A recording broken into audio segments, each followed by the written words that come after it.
Hello everyone, welcome to my channel. Please subscribe and hit the bell icon. The Curse of Oak Island recap. With the clock ticking, the team races to locate an original flood tunnel. This was yet another action-packed episode of The Curse of Oak Island. Dr. Spooner was back in the swamp, assessing the giant boulders unearthed by the paved area. His assessment: he couldn't find a natural reason for why the rocks were there, which means someone placed them there. Meanwhile, Laird Niven was at the home of Dan McGinnis. He thinks he's found a trap door, which could lead to a secret basement that could be hiding untold treasures. Also, we got the results back from the testing of last week's artifact. It appears to have originated from the Eastern Mediterranean, which caused Gary Drayton to become excited about Templar Knights again. The artifact was also found to contain mercury, which led the guys to once again theorize about Sir Francis Bacon's links to the island. It is known that Bacon experimented with mercury, and some experts believe he may have buried treasure there. The cofferdam at Smith's Cove needs to be removed. However, the main focus of this week's episode was a race against the clock. The cofferdam, which has been in place at Smith Cove for 2 years now, needed to be removed. The permit granted by the provincial government 2 years ago stipulated it had come down, and the area was to be restored to how it had been beforehand. This meant they would have to suspend all excavations at Smith Cove and the uplands for the rest of the year while this work was carried out. So they had 24 hours to dig out what they hoped was a flood tunnel located last week in the uplands.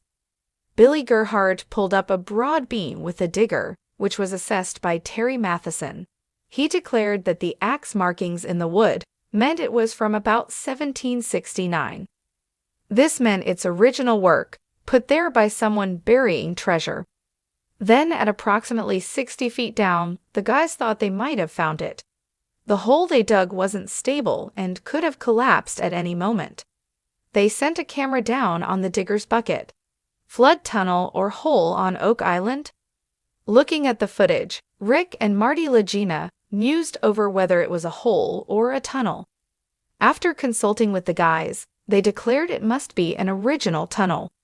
The wood and soil pattern suggested it must be a tunnel, and an original one at that. Surely they will next have to get an expert in to look at the footage. The next day, Irving Equipment Laid rolled up on the island and began pulling up the cofferdam, bringing the 2-year operation at Smith's Cove and the uplands to an end. It brought a chance to reflect on the many items the team discovered there the past 2 years, from the slipway to the concrete wall, to countless wooden structures and, of course, the box drain. Then there was the find that sparked the whole operation. To begin with, the 600-year-old lead cross that originated from the south of France, an area synonymous with the Knights Templar. We can be sure the guys won't give up and will be back at Smith's Cove and the uplands as soon as they can. The Curse of Oak Island, a show that has gripped audiences with its blend of historical mystery and modern-day treasure hunting, has reached a crucial juncture. With the clock ticking, the team led by brothers Rick and Marty Legina is in a desperate race to locate an original flood tunnel. These tunnels, believed to be an intricate part of the island's enigmatic traps, hold the key to uncovering its secrets. Oak Island, nestled off the coast of Nova Scotia, has been a subject of intrigue for over 2 centuries. Legends of hidden treasure, booby traps, and inexplicable phenomena have made it a focal point for explorers and adventurers. The Legina brothers, fueled by childhood dreams and a passion for uncovering the truth, have dedicated years to solving the island's riddles. Now, their quest intensifies as they target one of the island's most elusive and critical features, the original flood tunnels. The episode opens with a palpable sense of urgency. The team gathers around a large table strewn with maps, documents, and historical records. Each member is acutely aware that time is running out. Winter is fast approaching, and the harsh weather will soon make further exploration impossible. Rick, with his characteristic determination, addresses the team. "We need to pinpoint the location of the original flood tunnel. It's our best shot at finally getting to the bottom of this mystery." The flood tunnels are a sophisticated network designed to protect whatever lies hidden on Oak Island. Historical accounts suggest that these tunnels were ingeniously crafted to flood any excavation attempts, effectively sealing off the treasure. Over the years, the team has encountered multiple instances of flooding, reinforcing the belief that these tunnels are not just myths, but a very real obstacle.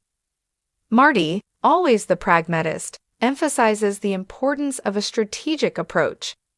"We've got to use every tool at our disposal.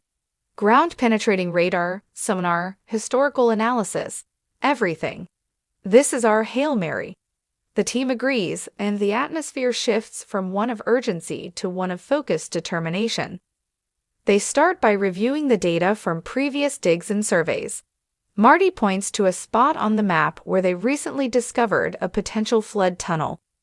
"This could be it," he says. "But we need more evidence." The team decides to deploy a combination of advanced technology and good old-fashioned digging.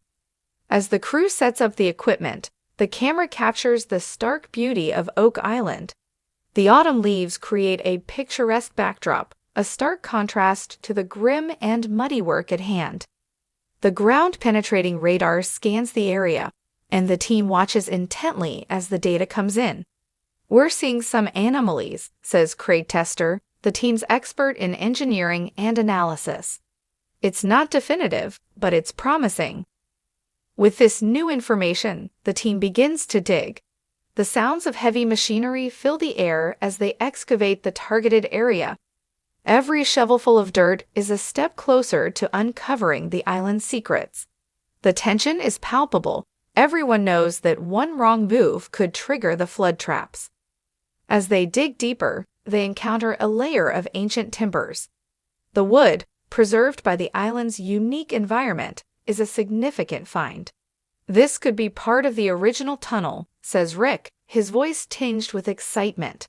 The team carefully removes the timbers, revealing a void beneath. Water starts to seep in, a clear sign that they've hit one of the flood tunnels. The team quickly mobilizes to control the water. Pumps are brought in, and the crew works tirelessly to keep the tunnel from flooding. The situation is tense, but the team's experience and preparation pay off. They manage to stabilize the site, allowing them to explore further. As they delve deeper into the tunnel, the sense of anticipation grows. The tunnel, shrouded in darkness and mystery, seems to stretch on forever. Every step is taken with caution, every sound amplified in the confined space. They know they are walking in the footsteps of those who engineered these traps centuries ago. The tunnel reveals more clues, remnants of tools, fragments of pottery, and markings on the walls. Each discovery is meticulously documented and analyzed. The team realizes they are on the right track, but the end of the tunnel is still out of sight. Back at the base, the team analyzes their findings. The artifacts suggest that the tunnel dates back to the 17th or 18th century, aligning with the timeline of known expeditions to Oak Island. The markings on the walls, though cryptic, provide hints about the tunnel's purpose and construction. With this new information, the team devises a plan to trace the tunnel to its source.